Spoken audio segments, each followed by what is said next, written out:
প্রিয় ভিউয়ার্স, সবাই কেমন আছেন? আশা করি সবাই ভালো থাকবেন।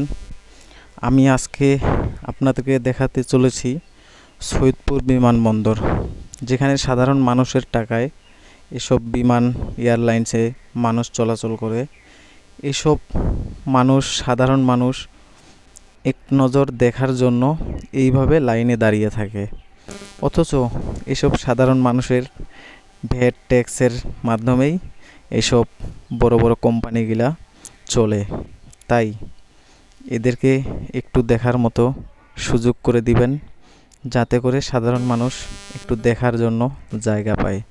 একটি ছোট মিনি সাইট থেকে দেখার জন্য যদি একটি গ্যালারি তৈরি করে দিত, তাহলে সাধারণ মানুষজন এসব বিমান নিজ চোখে দেখতে পারত। এমনও কিছু মানুষ আছে যারা কোনোদিন এসব বিমানে চড়তে পারবে না, কারণ এসব বিমানে চড়ার জন্য যে ভাড়ার টাকাটা লাগে, সেটা মানুষের কাছে অনেক বেশি হয়ে দাঁড়ায়।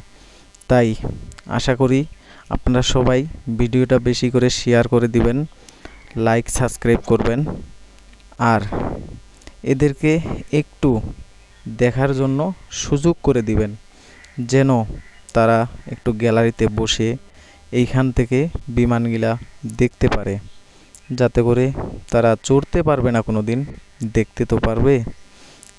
তাই সরকারের কাছে আমার অনুরোধ, যেন এদেরকে একটু দেখার জন্য সুযোগ করে দেওয়া হয়। আর আপনারা যারা আমার এই চ্যানেলে নতুন, তারা অবশ্যই সাবস্ক্রাইব করবেন, আমাকে একটু সাপোর্ট করবেন। আমি আপনাদের জন্য আরও নতুন নতুন ভিডিও নিয়ে আসব। ইতিমধ্যে আমি এটা নতুন একটা চ্যানেল খুলছি, তাই কোনো রেসপন্স পাচ্ছি না, সাবস্ক্রাইব পাচ্ছি না। আপনাদেরকে অনুরোধ রইল আমার এই চ্যানেলে সবাই সাবস্ক্রাইব করবেন। ধন্যবাদ সবাই।